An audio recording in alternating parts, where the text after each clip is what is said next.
What's going on, everybody? It's your boy Spencer doing the deck profile for Numeron Sky Striker, and I have one little bonus gameplay to kind of wrap it all up in a nice bow. So I'll go ahead and go card by card here, and then I'll show that, and we'll go from there. So, of course, there's 3 Ray. So if you don't know anything about this deck, I recommend checking out the gameplay video. That shows a lot more of this deck off. Basically, the idea is that you're either killing your opponent or you're playing the slow grind game until you open your field up for Numeron. So if you only open up your Sky Striker stuff, that gives you really good advantage, obviously, because it's just a really good control deck. But you can always take your monsters off the field with something like multi-roll, which when it comes to Numeron Network, all you have to have is no monsters. You can control their cards, you just don't need you just can't have other monsters, right? So that's pretty cool. That's really why the reason this deck works so well. Also, you can churn your Numeron Network into something like Megaclops and then back it up with something like Widow Anchor. That's always cool, right? And that's just kind of how the deck flows. Okay, so yep, 3 Ray, 3 Numeron Wall. Here's the brick here, Frame Driver, to go along with 3 Gamma. So of course, like, this is a blind going second deck, so you have to run as many hand traps as humanly possible. So I have 3 Gamma here, 3 Lava Golem. So these are pretty much the highest impact going second cards you can have in the deck. Ash is just pretty standard, probably. Wouldn't really put this as Forbidden Droplets. This isn't like the best deck for that, because you kind of like want to have these cards on the field, so Forbidden Droplets doesn't really do anything.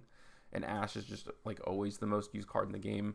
1 Effect Veiler, that's for the Selene combo. This used to be 3 Effect Veiler, but I might as well run Forbidden Chalice, giving yourself more chances for Mobilize and Engage, to have that extra draw, which is always just, of course, overpowered.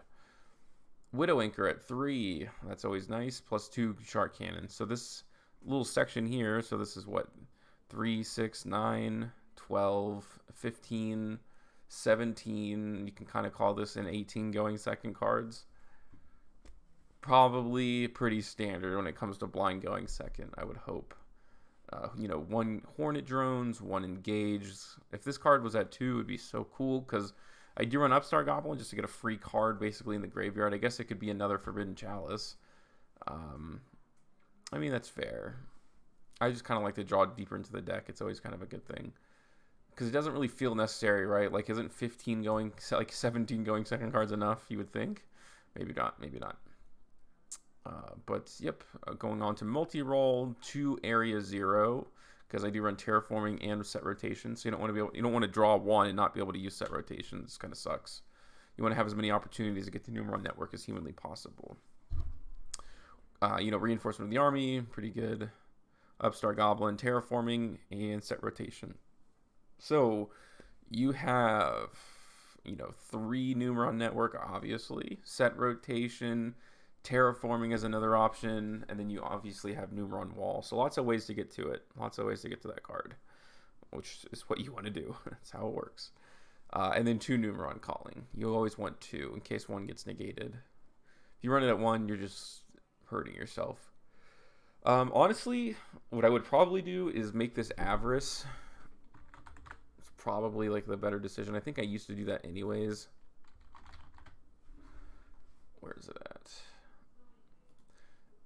If you run this at 1, right, you have the thing is that your extra deck is so tight, and you do technically have 2 of these. So if you were to shuffle these back, you could be in pretty good position for sure.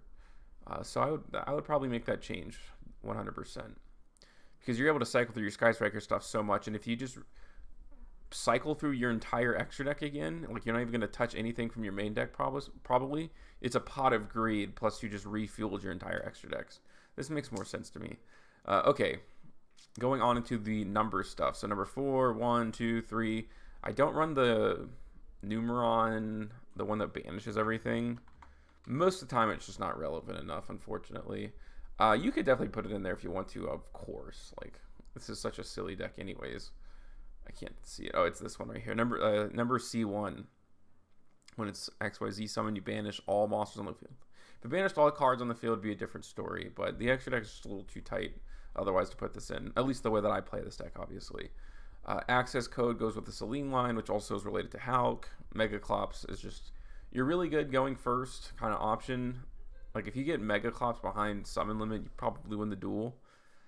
Okay, and then talked about this: 2 Hayate, 2 Kagari, 2 Shizuku, and 1 Zeke. Again, like I said, you're stalling. That's what the Sky Striker engine is for, is to stall until you can get your Numeron stuff running.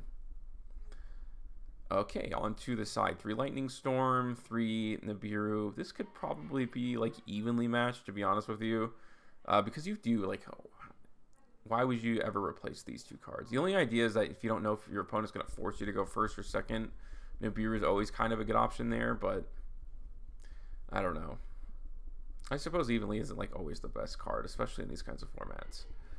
3 DD Crow. This is good against Tier Lament. Dimensional Barrier. If you just know your opponent, like if you dog your opponent on game 1 and they just didn't see it coming, they're gonna be mad and they're gonna be like, he only knows how to go second, and that's when you get hit with this. In which case, obviously, you just win. And then 3 Summon Limit. This is always like the best floodgate in any format that most people just can't play in their deck because like it's too restrictive to them, right? That's how it goes. But it's not diametrically opposed to Sky Striker, and especially not Numeron. Okay, this is against Punk Tenyi. Again, this is nothing meta-defining at all. He's going to go ahead and normal summon Ziyaman, search, go for Foxy Tune, bring out the Sharakusai.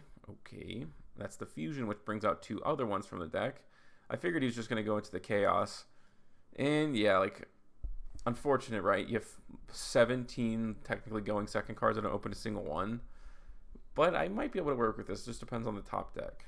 This would technically be a Forbidden Chalice, like if you wanted to roll it that way. Which, and yeah, it's probably better, right? It's probably better. Makes a little bit more sense.